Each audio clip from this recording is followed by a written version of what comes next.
Most people offer most of their vibration in response to what they are observing. So then, because observing good things makes you feel good and observing bad things makes you feel bad, then you set out as individuals and as cultures, certainly as governments, you set out to try to control the circumstances because you've already proven to yourself that attention to that good feeling thing makes me feel good and attention to that bad feeling thing makes me feel bad. So I guess we should just all, you say, control the circumstances so that we can feel good about more things. And then you battle endlessly about the way those conditions should be, don't you? This is my land. This is my land. No, this was my idea. No, this was my idea. And as you scramble around battling with one another without even meaning to, you hold yourselves outside of your vortex of creation. And you disallow by your attention to what is everything that you've put there, everything that you own, everything that you deserve, everything that you're worthy of, everything that's queued up for you, everything that has been assembled, all the cooperative components to everything that you've been asking for have already been assembled. You're the only missing component. So the question that we really want to get to the heart of as we are chewing together today is, are you a cooperative or an uncooperative component? And here's an easy way to know it. If you're frisky, you're cooperative. If you're ornery, you're uncooperative. If you're happy, you're cooperative. If you're unhappy, you're uncooperative. If you're joyful, you're cooperative. If you're pessimistic, you're not cooperative. If you're ornery, you're not cooperative. If you're overwhelmed, you're not very cooperative. If you're fearful, you are so uncooperative. And many of you would say, but I have reason for my fear. And we say, doesn't matter. You're uncooperative to your own cause. But I have reason to feel this way. I've been watching CNN and I know what's going on. You want me to be oblivious? And we say to that, we want you to be oblivious to the things that make you feel ornery, that make you feel fearful, that make you feel unhappy, that make you feel pensive, that make you feel angry. We want you to be oblivious to them while you are aware of things that make you feel better. But we've never known anyone who could just withdraw your attention from something because, first of all, your attention to it is the reason it's close by, and the reason it's close by is the reason you're giving it your attention. Sort of a cycle of attraction. And have you noticed that cooperative components are being assembled around whatever attitude you have about anything? Do you know that you could pick some subject that you're really bothered by and start talking about it? And before you know it, other people, even strangers that you've never talked with about this before, would suddenly be talking to you about that. And then all kinds of evidence showing you that you are a cooperative component of unwanted things would begin showing up in your experience.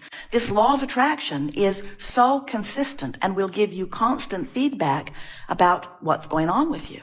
So it is really true that you get what you think about. You are source energy, and a part of you came forth into this physical body. And when in this physical body, sorting through contrast, you ask for something more, the larger part of you becomes it. And this is the story that you want to give your attention to. We want you to understand that when you get it, that there is a vortex of creation that is spinning, that includes all that you are, that holds with it the energy of source. And when you take the time to line up with it, then you begin to understand that the only thing that is happening to you ever is that you are letting yourself be all that you've become or not. That really is the only story that's going on. Because if life hadn't caused you to expand, your not going would not make you feel negative emotion. The only reason that you ever feel negative emotion is because life caused you to cause the source within you to hold a different, broader, bolder, bigger, lovelier stance of being. And you, in your attention to whatever you're giving your attention to while you have negative emotion, is not letting you get up to speed with all that you have become. Creation, everything that you feel, every emotion that you feel, and everything that is happening to you is happening only because of your relationship with who life has caused you to become, and you're allowing it or not.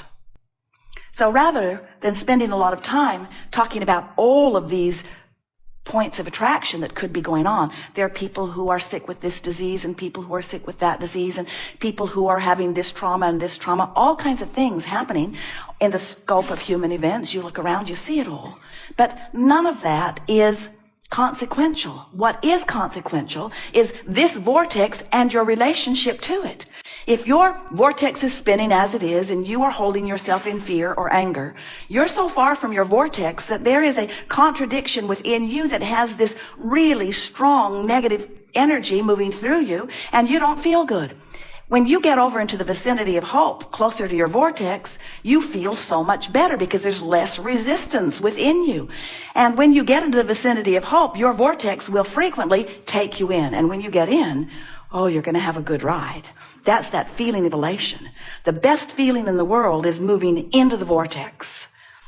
The exhilaration that you feel, the feeling of passion. And of course, once you get into the vicinity of hope on several subjects and your vortex takes you in, now inside this vortex where you have clear view, now you begin to understand. You begin to know. You begin to believe and know. And that is an emotion that we don't have to tell you, you know, is sublime. That feeling of knowing your value and worthiness. Once you understand that your emotions are your indicator of your proximity to this vortex of creation that is really you, it is our expectation that you are going to become someone who so wants to be in the vortex that you are willing to let go of all that nitpicking out of the vortex conversation that just wastes time, really. You never sort anything out. Everything is about your proximity to your vortex. So sometimes people talk about faith. They have faith that something that they haven't seen happen will happen. And we say the true definition of faith is the understanding of the laws of the universe, understanding that your source stands in complete compliance and becoming of the expanded version of you. And when you understand the reality of that, and you pay attention to the way you feel, you can trust that anything that you want will be. Then it's just a matter of discipline. Then it's just a matter of directing your mind. Imagine being vibrationally inside your vortex and therefore emotionally soaring with fun and frisky and thrill and love and moving around your physical planet under those conditions. Do you have any idea how many cooperative components there are moving through your freeways, moving on your highways, moving around you at all times, who are also in the vortex, that when you are in the vortex and they rendezvous with you, the sublime interaction, the successful interaction, the profitable interaction, the well-being interaction. In other words, you just want to get in the vortex. We know you do. You may not know it in the way that we know it, but once you get in there and feel the fullness of your life just a little bit, you're never going to be satisfied not being deliberately and consciously inside the vortex again. Hi, Abraham. I'm sort of on a cocktail of antipsychotic, antidepressive drugs. I'm like a suicide risk. And so what happens when you leave one vibration into another?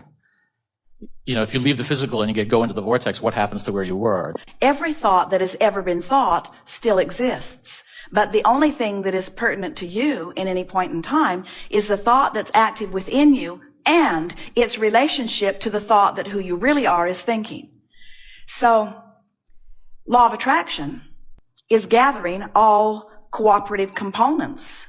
So those thoughts, it's a better analogy than you were able to hear. When a radio station is broadcasting a signal, it's irrelevant to you unless you set your tuner for the same frequency. So all these thoughts that have been thought out here in your physical leading edge, and just for sake of clarification, let's call them negative thoughts for a moment, All those negative thoughts that have been thought are out there swirling around, and law of attraction is causing a gathering or a coalescing of them into streams or rivers. But unless you get on the frequency of them, they are irrelevant to you. They cannot touch you. You won't have exposure or experience with them, you see.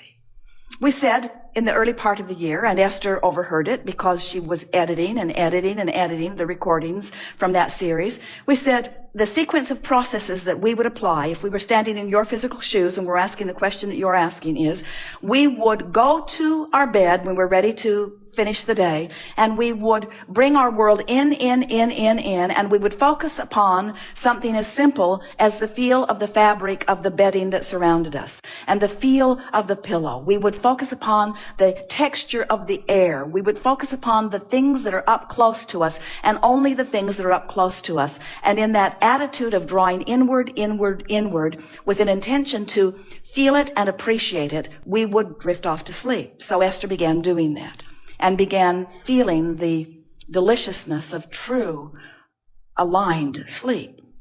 Then the next process, we said, when you awaken in the morning, if you go to sleep in the vortex, you wake up in the vortex. So if you've done your work when you go to sleep, when you wake up in the morning, wake up and acknowledge how good you feel. Focus again back on the things that are surrounding you that you are feeling comfort about, and then let your appreciation reach outward a bit. And as your appreciation expands outward a bit, you run the risk of getting out of the vortex, because the further out you reach, the more possibility of running into things that bother you. But still, try to hold yourself in that state of appreciation for as long as you can. And in the moment that you have your first uncomfortable thought, get your feet on the floor and get out of bed. It was not your non-physical intention to come into the physical experience and live most of it outside the vortex. Your intention was to live most of it inside the vortex with an occasional excursion outside just to put more good stuff in, you see. So,